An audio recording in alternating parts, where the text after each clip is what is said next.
Hi ಎಲ್ಲ big boss ಲವರ್ಸಿಗೆ ನನ್ನ ಕಡೆಯಿಂದ big hi. Bigg Boss Kannada season 12 ನ ವಾರದ ಕತೆ ಕಿಚ್ಚನ ಜೊತೆ ಸಂಡೇ ಎಪಿಸೋಡಿನ ಸ್ಟಾರ್ಟಿಂಗ್ ಅಲ್ಲಿ ಏನು ಸ್ಯಾಟರ್ಡೆ ಎಪಿಸೋಡಲ್ಲಿ ಏನೇನೆಲ್ಲ ನಡೀತು, ಹೊರಗಡೆ ಒಂದು ಏನು ಗಾರ್ಡನ್ ಅಲ್ಲಿ ಸೋಫಾದಲ್ಲಿ ಕೂತು ಗಿಲ್ಲಿ ನಟ, ರಘು ಮತ್ತು ಧನುಷ್ ಗೌಡ ಅಲ್ಲಿ ಅದೇ ರೀತಿ ರಕ್ಷಿತಾ ಇರ್ತಾರೆ. ಆ ಟೈಮಲ್ಲಿ ಆಯ್ತಾ ಮಾತಾಡಿದಂತಹ ಮಾತುಗಳು ನನಗೆ ತುಂಬ ಹರ್ಟ್ ಆಯಿತು. ಅದು ರಕ್ಷಿತನ ಬಗ್ಗೆ ಮಾತನಾಡಿದ್ದು ನನಗೆ ತುಂಬ ಹರ್ಟ್ ಆಯಿತು. ಅಂದರೆ ರಘು ಅವರು ಮತ್ತು ಗಿಲ್ಲಿ ಅವರು ಮಾತಾಡ್ತಾ ಏನು ಮಾತಾಡ್ತಾರೆ ಅಂದರೆ, ರಕ್ಷಿತಾ ಒಂಥರ ಶನಿ ಇದ್ದಂಗೆ, ರಕ್ಷಿತನ ಎಗ್ಲೇರಿಸ್ಕೊಂಡ್ರೆ ಹೊರ್ಗೋಗೋದು ಗ್ಯಾರಂಟಿ ಅಂತೇಳಿ ಗಿಲ್ಲಿ ನಟನು ಹೇಳ್ತಾರೆ.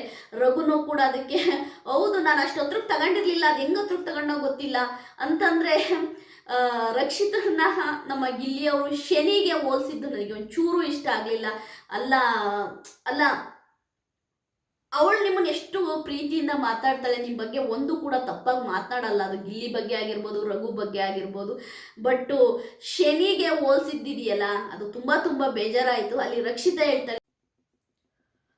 ರಕ್ಷಿತಾ ಹೇಳ್ತಾಳೆ, ಹಾಗಾದರೆ ಗಿಲ್ಲಿ ನೀವೇ ತಾನೇ ಮನೆಗೆ ಹೋಗ್ಬೇಕಾಗಿದ್ದು, ನೀವೇ ತಾನೇ ನನ್ನ ಜೊತೆಗೆ ಜಾಸ್ತಿ ಇರ್ತಾ ಇದ್ದಿದ್ದು. ನನಗೆ ಗಿಲ್ಲಿ ಹೇಳ್ತಾನೆ, ಅವನು ಸುಮ್ಮನೆ ಗಿಲ್ಲಿ ನಗ್ತಾನೆ. ಅವಾಗ ಧನುಷ್ ಕೂಡ ಹೇಳ್ತಾನೆ, ನೀನು ಶನಿಯಾಗಿ ಎಗ್ಲೇರಕ್ಕೆ ರೆಡಿ ಇದ್ದೆ ಗಿಲ್ಲಿ ನೀನನ್ನು ಎಗ್ಲೇರಿಸ್ಕೊಳ್ಳಿಲ್ಲ ಅಂತೇಳಿ ಧನುಷ್ ಕೂಡ ಹೇಳ್ತಾರೆ. ಅಂದರೆ ಧನುಷ್ ಕೂಡ ಮಾತಾಡೋದು ಹೇಗೆ ಅಂತಂದರೆ, ರಕ್ಷಿತಾ ಶನಿ ಇದ್ದಂಗೆ ಅವಳನ್ನ ಎಗ್ಲೇರಿಸ್ಕೊಂಡ್ರೆ ಅವರು ಮನೆಗೆ ಹೋಗ್ತಾರೆ ಅನ್ನೋದನ್ನ ಓಪನ್ ಆಗಿ ಒಂದು ಸ್ಟೇಟ್ಮೆಂಟ್ ಕೊಡ್ತಾರೆ ಧನುಷ್ ಗೌಡ. ನನಗೆ ನಿಜವಾಗ್ಲೂ ಆ ಮಾತಿನ ಒಂದು ಅವರ ಕಾನ್ವರ್ಸೇಷನ್ ನೋಡಿ ನನಗೆ ಭಯ ಆಗೋಗ್ಬಿಟ್ಟಿತ್ತು.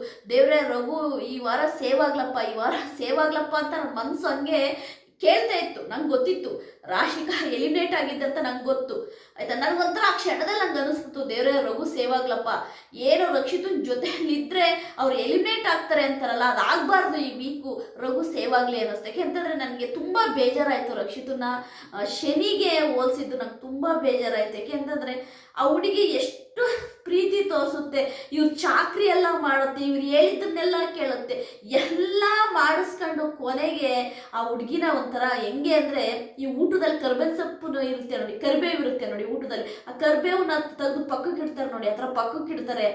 ನನಗೆ ತುಂಬ ಬೇಜಾರಾಗುತ್ತೆ. ಇವತ್ತಿನ ಕಾಲದಲ್ಲಿ ನಿಜವಾಗ್ಲೂ ಇದು ಹೊರಗಡೆ ಪ್ರಪಂಚದಲ್ಲೂ ಇಷ್ಟೇ. ಇಲ್ಲಿ ನಾಟಕ ಮಾಡೋರಿಗೆ ಆಯ್ತಾ, ಪಾಲಿಷ್ ಮಾಡೋರಿಗೆ, ಡ್ರಾಮಾ ಮಾಡೋರಿಗೇನೆ ಕಾಲ, ನಿಯತ್ತಾಗಿರೋ ಅಂತವರಿಗೆ ನಿಜವಾಗ್ಲೂ ಕಾಲನೇ ಇಲ್ಲ. ನಂಗೆ ಇದೊಂದು ವಿಷಯದಲ್ಲಿ ನನಗೆ ರಕ್ಷಿತ ನೋಡಿ ಪಾಪ ಅನ್ನಿಸ್ತು. ಗಿಲ್ಲಿ ಮತ್ತು ರಘು ಅವರು ಆಯ್ತಾ ಆ ಪ್ರೀತಿನ ಅರ್ಥ ಮಾಡ್ಕೊಳ್ಳಿ ಅಂತ ಹೇಳ್ತೀನಿ ಅಷ್ಟೇ. ನಾನು ರಘುಗೂ ಗಿಲ್ಲಿಗೂ ನಾನು ಹೇಳೋದು ಒಂದೇ ಮಾತು, ರಕ್ಷಿತನ ನಿಜವಾದ ಪ್ರೀತಿನ, ನಿಜವಾದ ಕನಸನ್ನ ಅರ್ಥ ಮಾಡ್ಕೊಳ್ಳಿ ಅಂತ ಹೇಳ್ತೀನಿ ಅಷ್ಟೇ. ಯಾಕೆಂದರೆ ರಘು ಅವರೇ, ನೀವೇ ಅರ್ಥ ಮಾಡ್ಕೊಳ್ಳಿ. ನೀವು ಹೊರಗಡೆ ಹೋಗೋದನ್ನ ಅವಳು ನಿಜವಾಗ್ಲೂ ಕೂಡ ಸಹಿಸಲ್ಲ. ಅವಳು ರಕ್ಷಿತನಿಗೆ ರಘು ಅಣ್ಣ ಫಿನಾಲೆಗೆ ಬರ್ಬೇಕಂತ ತುಂಬ ಆಸೆ ಇದೆ. ಅವಳಿಗೆ ಬಂದಂತಹ ಬೆಸ್ಟ್ ಅಂದರೆ ಏನು, ಪ್ರತಿ ವಾರ ಉತ್ತಮ ಬಂದಾಗ ಒಂದು ಮೆಡಲ್ ಕೊಡ್ತಾರೆ ಆಯ್ತಾ, ಅವಳಿಗೆ ಸಿಕ್ಕಂತಹ ಉತ್ತಮದ ಮೆಡಲನ್ನು ನಿಮಗೆ ಕೊಡ್ತಾಳೆ ಅಂದರೆ ರಘು ಅಣ್ಣ ನಿಮ್ಮ ಮೇಲೆ ಎಷ್ಟು ಪ್ರೀತಿ ಇಟ್ಕೊಂಡಿದ್ದಾಳೆ ನೀವು ಅದನ್ನು ಯೋಚನೆ ಮಾಡಿ. ಅವಳ ಮನಸ್ಸಲ್ಲಿ ಕಲ್ಮಶ ಇಲ್ಲ, ಅವಳ ಮನಸ್ಸಲ್ಲಿ ಮೋಸ ಇಲ್ಲ, ನಿಜವಾಗೂ ಆನೆಸ್ಟ್ ಪ್ರೀತಿ ತೋರಿಸ್ತಾಳೆ. ಅದು ಗಿಲ್ಲಿ ನಟಗಾಗಿರ್ಬೋದು, ಅದು ರಘು ಅವ್ರಿಗಾಗಿರ್ಬೋದು, ಆನೆಸ್ಟ್ ಪ್ರೀತಿ ತೋರಿಸ್ತಾಳೆ. ಅವಳನ್ನ ಶನಿ ಅಂತ ನೀವು ಹೇಳಿದ್ದಿದೆಯಲ್ಲ, ಅದು ನಿಜವಾಗ್ಲೂ ನಂಗೆ ತುಂಬ ಹರ್ಟ್ ಆಯಿತು. ನಾನಿಲ್ಲಿ ರಘುನೂ ಬ್ಲೇಮ್ ಮಾಡ್ತಾ ಇಲ್ಲ, ಗಿಲ್ಲಿನೂ ಬ್ಲೇಮ್ ಮಾಡ್ತಾ ಇಲ್ಲ. ಓಕೆ, ಅವನೇನಾದರೂ ತಮಾಷೆಗೆ ಅಂದಿರ್ಬೋದೇನೋ ಗಿಲ್ಲಿ, ಬಟ್ ಅದು ನನಗೆ ತುಂಬಾ ಹರ್ಟ್ ಆಯಿತು. ನನಗೆ ಅನ್ಸಿದ್ದು ನಾನು ಹೇಳಿದ್ದೀನಿ. ಯಾಕೆಂದರೆ ನಾನು ಸ್ಟ್ರೈಟ್ ಫಾರ್ವರ್ಡು. ನಾನು ಅಯ್ಯೋ ಅವ್ರಂಗಂತಾರೆ ಇವ್ರಂಗಂತಾರೆ ಕಮೆಂಟಲ್ಲಿ ಬಂದು ಹಂಗೆ ಮಾತಾಡ್ತಾರೆ ಈಗ ಮಾತಾಡ್ತಾರೆ ಅದಕ್ಕೆಲ್ಲ ಡೋಂಟ್ ಕೇರ್, ನಾನು ತಲೆನೇ ಕೆಡಿಸ್ಕೊಳಲ್ಲ.